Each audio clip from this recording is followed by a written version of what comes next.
जय मसीह की शालोम आप सबको। खुदावन में आप सबको बहुत सारी आशीषें मिले, मैं ऐसी कामना करती हूँ। मैं एक बार फिर से प्रभु के अनुग्रह में, उसकी दया में आप सबके साथ हूँ, खुदावन के नाम को लेकर के। और मैं आपको यहाँ पर बता दूँ कि आज हम लोग प्रार्थना के लिए नहीं जुड़े हैं, लेकिन जैसे पहले भी मैंने कुछ वचन हैं जो बांटे हैं, खुदावन का वचन बांटना आवश्यक है। और ये भी मैं आपको बताऊं कि प्रार्थनाएं हम बराबर करते हैं एक दूसरे के लिए, बहुत सारे विषयों को लेकर जिनकी अगुवाई हमें मिलती है, जिनकी प्रार्थना निवेदन हमारे पास आते हैं मेरे अजीज़ों।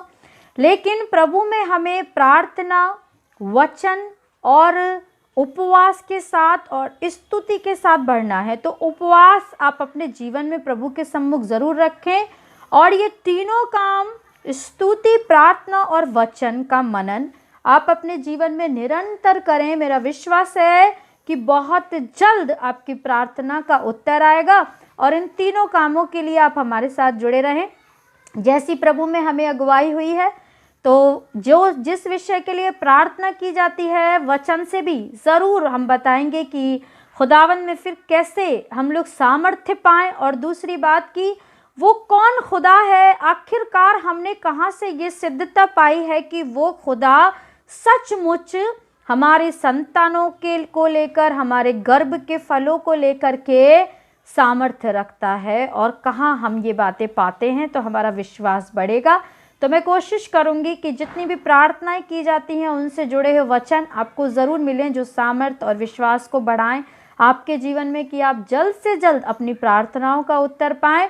और आप हमारे साथ जुड़े रहें। बहुत बहुत मैं धन्यवादित हूँ कि बहुत एक लंबे समय से हम लोग जुड़े हैं खुदावन में, और प्रभु करे कि आगे भी इसी रीति उसका वचन फैलता रहे, उसका प्रेम फैलता रहे, उसके राज्य का सुसमाचार प्रचार होता रहे। खुदावन का नाम मुबारक हो। वचन में चलेंगे।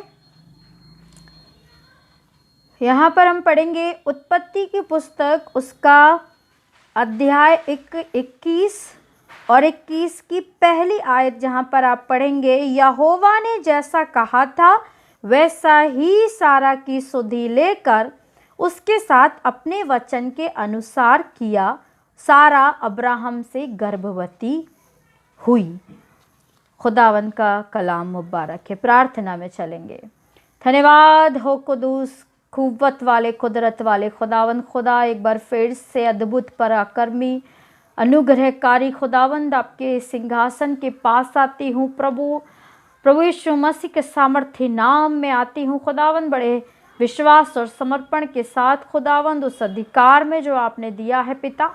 प्रभु प्रार्थना करती खुदावंद, और इस समय मैं अकेली नहीं हूँ प्रभु, आपकी बहुत से बेटों को, बेटियों को लेकर के आती खुदावंद, जो बराबर आपके सम्मुख प्रार्थनाओं में बने हैं पिता। होने दीजिए खुदावंद खुदा की प्रभु इस वचन से, प्रभु मैं नहीं, आप इनसे बात करें, और खुदावंद आपका पाकरू इनके साथ खुदावंद रूबरू हो।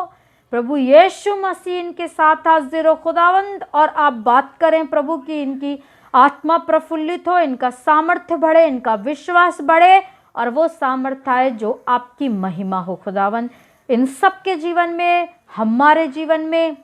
आपका वचन खुदावंद इनके पूरी रीति से मनों में जाए प्रभु, जिससे कि बड़ी रीति प्रतिफल तैयार हो सके।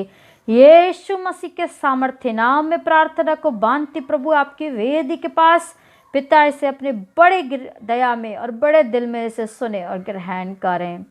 आमीन। धन्यवाद हो खुदावन का। वचन हमने जैसा यहाँ पर पढ़ा है मेरे अजीज़ों, जैसा कि आज जो वचन मैं बताने जा रही हूँ, ये इसी विषय को लेकर के है जो हमने, जिसके लिए पहले प्रार्थना करी थी, निसंतानता के लिए, जिनके पास एक खालीपन जीवन में है, जिनके पास संतान नहीं है। तो हम देखेंगे कि हमने जिससे प्रार्थना की थी वो खुदा, वो कहाँ मिलता है कि वो इतना ऐसा सिद्ध है, सामर्थ्य है कि वो सचमुच हमारे गर्भ पर, हमारे गर्भ के फलों पर अधिकार रखता है। क्या हमारी परिस्थितियां उसमें कोई विघ्न या रुकावट या कोई बदलाव ला सकती हैं, या प्रभु का वचन सामर्थ्य और मुबारक है? हम देखेंगे उत्पत्ति की पुस्तक, जैसे मैंने अभी पढ़ा है, यहाँ पर आपने पढ़ा कि अब्राहम और सारे के बारे में। तो मेरे अजीज़ों, वचन में आपको बहुत सारे ऐसे उदाहरण मिलेंगे जिनमें कि बराबर आप ये पाएंगे कि किस रीति से खुदावन ने कोख को खोल दिया, किस रीति से खुदावन ने अपने वचन को पूरा किया, क्या परिस्थितियां थी। तो उन्हें एक नज़र देखने के लिए हम लोग इस तरह से यहाँ पर पढ़ेंगे। पहला तो हमने पढ़ा उत्पत्ति का 21 अध्याय, जिसमें आपने सारे और अब्राहम के विषय में पढ़ा, जो कि अब्राहम के विषय में आप लोग फिर भी जानते होंगे और मैं आपको बताऊंगी। पहले हम लोग वचन को पढ़ लें, उसके बाद उत्पत्ति की पुस्तक ही आपको 25 अध्याय में आप पढ़ेंगे। अगर 21वीं आयत तो वहाँ पर आप पढ़ेंगे कि इजहाक की पत्नी बांझ थी, इसलिए उसने उसके निमित्त यहोवा से विनती करी और यहोवा ने उसकी विनती सुनी। तो यहाँ पे हमने पढ़ा कि इजहाक जो कि अब्राहम का ही बेटा था, जो सारे से पैदा हुआ था, जिसे खुदावन ने दिया था, और उसकी जो पत्नी थी वो भी रिबका जो थी वो भी बांझ थी। लेकिन जब इजहाक ने प्रार्थना की है तो उसकी कोख खुल गई। उसके बाद इजहाक के 2 बेटे हुए, एसाव और याकूब।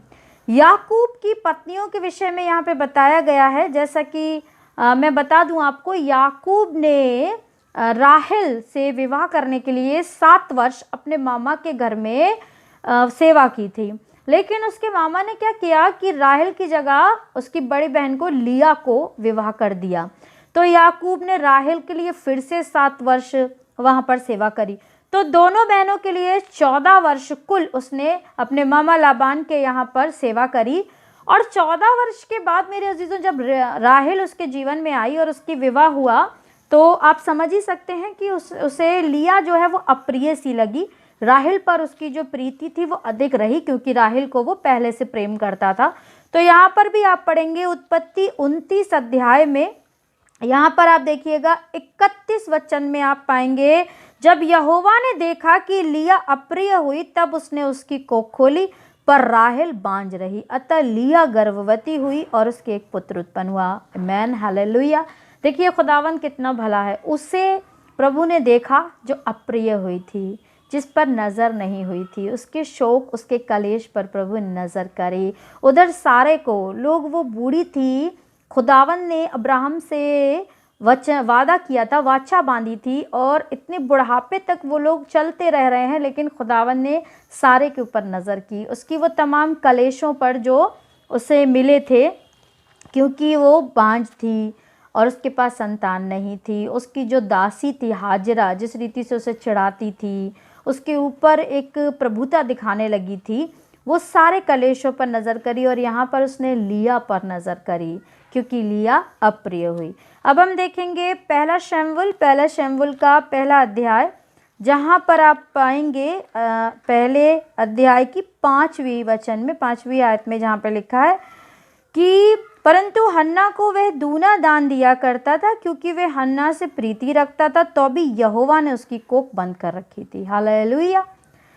कि हन्ना से उसके पति की प्रीति थी, उसको प्रीति थी पति को हन्ना से। यहाँ पर एक मनुष्य का जिक्र है जिसका नाम था एल्काना, जिसकी 2 पत्नी थी, हन्ना और पनिन्ना, दोनों बहनें थीं।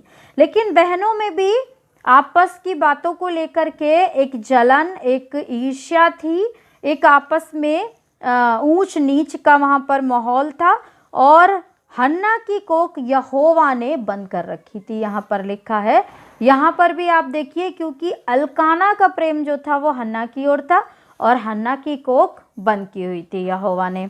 उसके बाद आप आगे इसे पढ़िएगा, जिन लोगों ने नहीं पढ़ा है या जो आगे पढ़ना चाहते हैं, कि आगे आप देखेंगे किस रीति से हन्ना वहाँ मंदिर में गई है और वहाँ जा कर के हन्ना ने प्रार्थना करी, और उसके बाद खुदावन ने उसकी कोख को खोल दिया और एक अभिषिक्त की माँ वो बनी, जिसका नाम शमूएल था, जिसे हम में से बहुत से लोग जानते हैं कि वो एक नबी थे, जिन्होंने दाऊद का अभिषेक खुद किया था। पहले इजरायली राजा का अभिषेक उन्होंने किया था, शाऊल का। उसके बाद हम देखते हैं मत्ती की पुस्तक, जो नया नियम में आपको मिलेगी, उसकी 18वीं वचन में, 18वीं आयत में, जहाँ पर लिखा है, तो इनके इकट्ठा होने से पहले ही वह पवित्र आत्मा की ओर से गर्भवती पाई गई। आपने कई बार मरियम के विषय में सुना होगा कि मरियम जो यीशु मसीह की माँ थी, तो उनके विषय में बहुत से लोग अधिकतर जानते हैं, जो यीशु को जानते हैं वो मरियम और यूसुफ के विषय में जानते हैं। तो यहाँ पर मरियम के बारे में बताया जा रहा है कि वो पवित्र आत्मा से गर्भवती पाई गई इकट्ठा होने से पहले ही, जब तक कि वो अपने पति यूसुफ के पास नहीं गई थी। और आप इसमें पढ़िएगा कि उनकी मंगनी हो गई थी और वो अपने पति के पास नहीं गई थी। और उसके बाद लूका की पुस्तक में एक और उदाहरण मैं आपको दूंगी, जहाँ पर आप पढ़ेंगे लूका की पुस्तक उसका अध्याय 1 और उसकी 13वीं वचन में आप पढ़ेंगे, परंतु स्वर्गदूत ने उससे कहा, हे जकरिया, भयभीत न हो, क्योंकि तेरी प्रार्थना सुन ली गई है और तेरी पत्नी एलीशबा से तेरे लिए एक पुत्र उत्पन्न होगा और तू उसका नाम यूहन्ना रखना। एक और बात मैं आपको बताऊंगी, तो इसी की 18वें वचन को भी हम पढ़ेंगे, 18 नंबर, जहाँ पे लिखा है, जकरिया ने स्वर्गदूत से पूछा, यह मैं कैसे जानूं, क्योंकि मैं तो बूढ़ा हूँ और मेरी पत्नी भी बूढ़ी हो गई है। स्वर्गदूत ने उसको उत्तर दिया, मैं जिब्राइल हूँ जो खुदा के सामने खड़ा रहता हूँ। हालेलुया।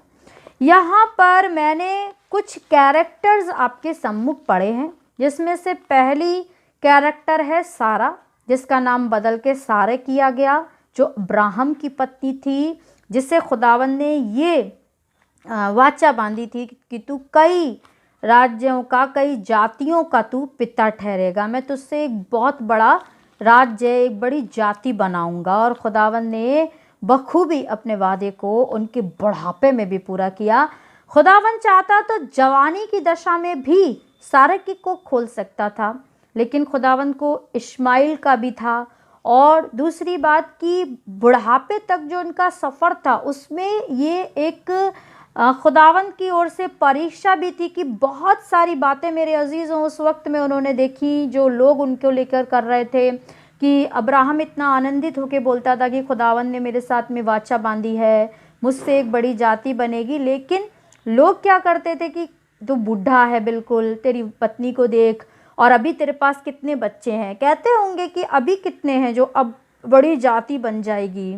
लेकिन खुदावन का नाम मुबारक है कि वो वचन बताता है अब्राहम के लिए पत्थरों से भी संतान पैदा कर सकता था, कर सकता है। तो यहाँ पर अब्राहम की जो पत्नी है वो अपने बुढ़ापे में सही समय पर जो प्रभु के द्वारा नियुक्त था उसमें वो गर्भवती हुई और अब्राहम से एक बेटा हुआ जिसका नाम इजहाक था, जिससे कि प्रभु ने फिर अब्राहम के साथ बांधी हुई वाचा को पूरा किया, जिसमें से कि आज पूरा इस्राएल देश बना हुआ है। इस्राएल पूरी यहूदी जाति और बल्कि 12 गोत्र और बने हुए हैं, कई राज्य हैं और एक और भी जातियां हैं जो कि बनाई गई हैं, जो इश्माइल के थ्रू बनाई गई, क्योंकि वो भी अब्राहम का बेटा था।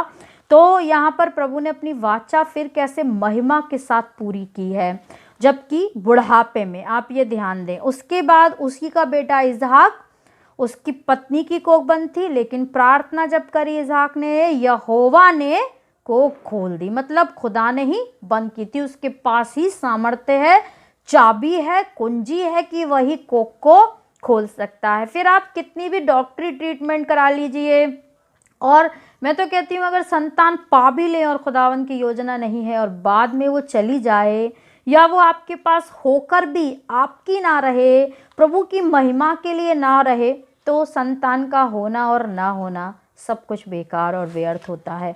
उसके बाद याकूब के बारे में हमने देखा, जिससे खुदावन ने सारी बातों को 12 गोत्रों को बनाया, उसके 12 बेटे जो थे, और उसका जब राहेल के साथ में हमने देखा, और बाद में खुदावन ने फिर राहेल की भी सुध ही ली। आमीन, हालेलुया। खुदावन देखिए कैसे कलेशों में, जो कलेश में होते हैं, जो मुसीबत उठाते हैं, जिनको लेकर लोग बातें बनाते हैं, जब उनका शौक उस पर वो नज़र करता है ना, सारे पर, फिर राहेल पर, पहले लिया पर, क्योंकि लिया प्रिय हो गई। और अब आप देखेंगे शमूएल में जो मैंने भी पढ़ा, वहाँ पर वो हन्ना और पनिन्ना, और हन्ना जो है उसकी प्रिय थी अपने पति की, लेकिन खुदावन ने इसीलिए फिर उसकी कोख बंद रखी, क्योंकि दूसरी वाली को वो प्रीति इतनी नहीं रखता था।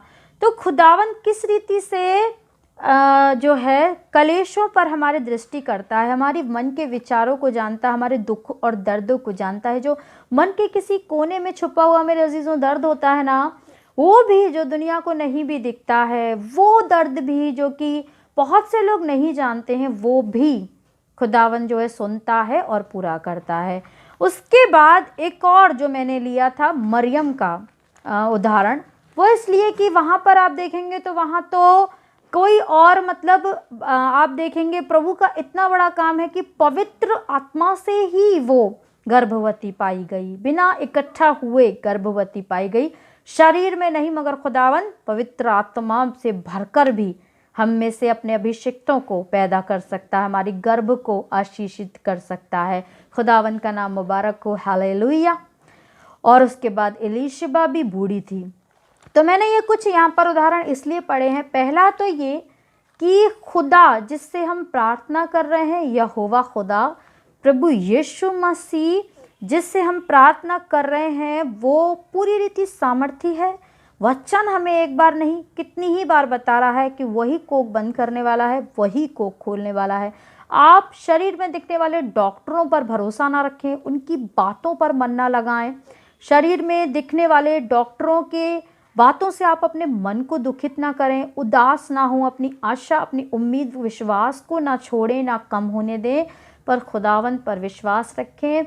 वो सारी बातों का करने वाला है, वो आपके कलेशों पर दृष्टि करता है। और दूसरी बात कि क्या ऐसे में हमारी परिस्थितियाँ कहीं भी रुकावट बन सकती हैं, तो वचन हमें बता रहा है कि कोई बूढ़ी है, कोई कुंवारी थी, एक बूढ़ी थी और एक अप्रिय हो गई थी, लेकिन खुदावंद ने सबके ऊपर नज़र रखी थी और प्रभु का हाथ सबके ऊपर था।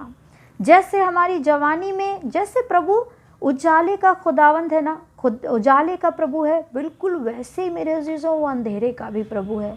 तो वचन क्या बताता है कि हमें किसी रीति भय नहीं खाना है, क्योंकि अंधेरा शरीर में संसार में अंधेरा है, लेकिन खुदावंद में अंधेरे में भी प्रभु का नूर है। ये स्विच से ऑन होने वाली लाइट ज्योति नहीं है मेरे अजीज़ों, जिसमें हम एक दूसरे को देख पाते हैं, नहीं। अगर ऐसा होता तो फिर अंधों की जीवन तो बिल्कुल ही अंधेरे होते, लेकिन प्रभु का नाम मुबारक हो कि अंधों ने भी ज्योति पाई है। वो जानते हैं खुदावंद का नूर। वो संसार की रोशनी में नहीं चलते, मगर चलते तो वो भी है ना, बढ़ते हैं, जीते हैं अपने जीवन में और तरक्की भी करते हैं और भक्ति भी करते हैं और आत्मिकता और धार्मिकता को पाके अनंत जीवन में भी पहुंचते हैं। तो आप शरीरों में दिखने वाली बातों पर ना जाएं, प्रभु पे भरोसा रखें। आप आज बूढ़े हैं, आप आज कमज़ोर हैं, डॉक्टर्स ने बोल दिया है आपका गर्भ इस योग्य नहीं है, कमज़ोरियां हैं, या फिर बार बार कुछ समस्याएं आ जाती हैं, या फिर ब्लॉकेज है, कोई भी समस्या हो, क्या खुदावन का हाथ छोटा है? नहीं मेरे अजीज़ों, पर प्रभु आज आपसे कह रहा है, मैं नहीं कह रही हूँ, मैं कौन हूँ, मैं क्या प्रेम को जानती हूँ। खुदावन मुझे आप तक लेकर के आया है, इसीलिए तो प्रभु का वचन आपसे कह रहा है, जितने इस वचन को देख रहे हैं, सुन रहे हैं, देखिए विश्वास में बनिए, भक्ति खुदावन की किसी लोभ से ना करें, तो आपको सारी बातें खुद ही मिलेंगी। अगर आप यीशु मसीह के पास आए, संतान की चाहत में आए, आप यीशु मसीह के पास आए, चंगाई के लिए आए, आप आए धन को लेकर आए, आशीषों के लिए आए, तो कोई फ़ायदा नहीं मेरे अजीज़ों, क्योंकि चंगाई मिलेगी, ऐसा नहीं है नहीं मिलेगी, कुछ पल के लिए मिलेगी। एक बीमारी जाएगी, कुछ समय बाद दूसरी आएगी। जब तक जड़ को पोषण नहीं मिलेगा ना, ऊपर से कितना भी फूल आप लगा दोगे, पत्ती लगा दोगे, कुछ पल के लिए आ भी जाएंगे फूल, तो फिर बाद में वो मुरझा जाएंगे। जड़ को पोषण मिलना चाहिए। विश्वास में बढ़ें, प्रभु की खोज करें, भक्ति आपकी खुदावंद के लिए हो, खुदावंद की भक्ति करें निस्वार्थ और संतोष के साथ, कि जो है उसमें आपका संतोष दिखना चाहिए। आज संतान है, प्रभु आपकी महिमा हो, आज नहीं है आपकी महिमा हो, आने वाली थी आपकी महिमा हो, नहीं मिली आपकी महिमा हो। प्रभु को हर रीति से महिमा आप दें, अपने विश्वास को बिल्कुल भी किसी संसार की आशीष पर ना टिकाएं, तो ज़रूर खुदावंद आप ही सब कुछ मुहैया करेगा, आपके कलेश पर ज़रूर नज़र करेगा, आपके शोक के पहरावे को दूर करेगा।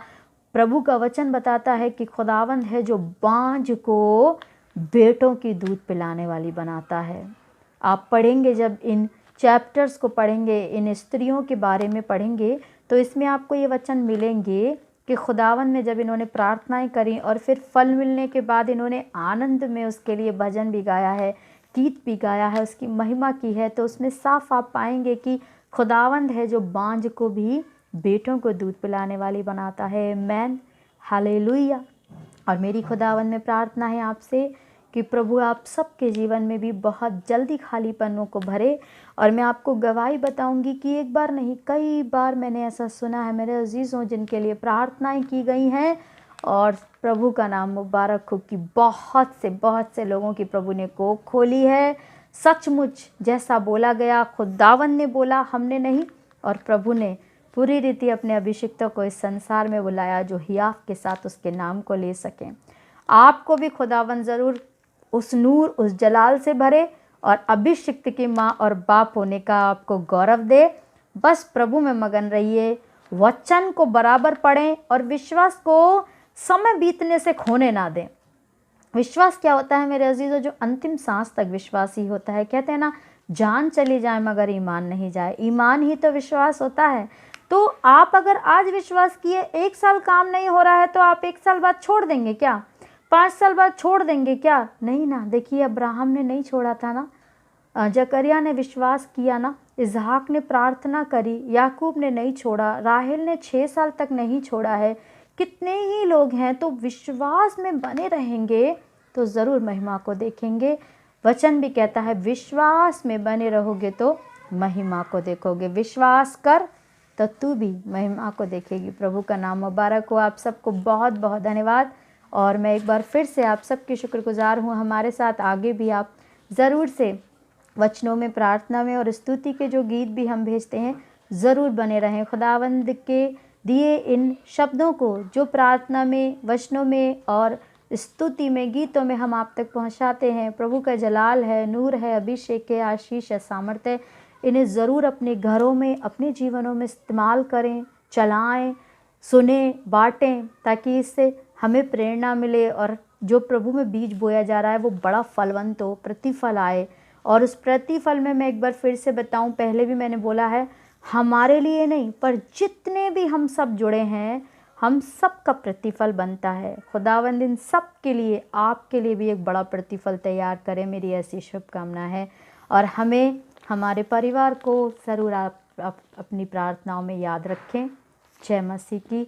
शालोम। आप सबको प्रार्थना में चलेंगे और उसके बाद खुदावंद की आशीषों के इंतज़ार में प्रार्थना में बने रहेंगे। धन्यवाद हो खुदावंद। खुदा एक बार फिर से अल शद्दाय एलोहीम, खुदावंद आपके पास, सत्य प्रभु यीशु मसीह के पास, खुदावंद जो अपने लोगों के कलेशों पर, संतापों पर, दुखों पर, चिंताओं पर नज़र करता, खुदावंद उन्हें उनसे बाहर निकालता है। वो सामर्थ्य आपका हाथ है प्रभु। आप अपने बलवंत हाथ को बढ़ाकर किस रीति से अपने लोगों को निकाल लेते हैं, छुड़ा लेते हैं। खुदावंद आज आपका जो भी बेटा, जो भी बेटी मेरे पिता ये वचन को पढ़ते, खुदावंद होने दीजिए, वचन को खोलें, वचन का मनन करें, वचन को इतना पढ़ें प्रभु की अभिषेक से बढ़ जाएं, इनके मनों को छेद दें। आप इनसे बात करें खुदावंद की इनके जीवन में ये बीज प्रभु बड़ी रीति से फलवंत हो मेरे खुदावंद, और एक ऐसा पेड़ बने जिस पर सचमुच खुदावंद बहुत से पक्षी बसेरा करते हैं, जिसकी छाया में बहुत से लोग खुदावंद जो थके और भटके होते हैं वो आसरा पाते हैं मेरे पिता। इनकी कोखों को मेरे पिता, इनके गर्भ को प्रभु यीशु मसीह के सामर्थ्य नाम में मैं आशीष देती हूँ खुदावंद। प्रभु यीशु मसीह के सामर्थ्य नाम में मैं आशीष देती हूँ खुदावंद। आपके क्रूस में होके मेरे पिता, आपकी लहू की सामर्थ्य में इनकी कोख के बंधनों को तोड़ देती हूँ मैं यीशु मसीह के सामर्थ्य नाम में, यीशु मसीह के सामर्थ्य नाम में मेरे पिता। एक बार फिर से आज खुदावंद बड़ी रीति आपकी महिमा की रात हो मेरे पिता। इन सब के ऊपर आपका बड़ा आशीष वाला जोरावर हाथ बना रहे। जितनों के भी आपस में मनमुटाव हो प्रभु, इन्हें एक कर दे। इनके प्रेम को खुदावंद खुदा गहरा और खुदावन गाढ़ प्रेम करें खुदावन, जो किसी परिस्थिति में डिगे नहीं, जिसमें प्रभु ये आप में होके महिमा पाएं। सारा आदर महिमा विश्वास गौरव सब प्रभु यीशु मसीह को देती, क्योंकि केवल वही इसके योग्य है। यीशु मसीह के सामर्थ्य नाम में मांगती, सुने और ग्रहण करें। आमीन। Thank you Jesus. शालोम आप सबको। जय मसीह की।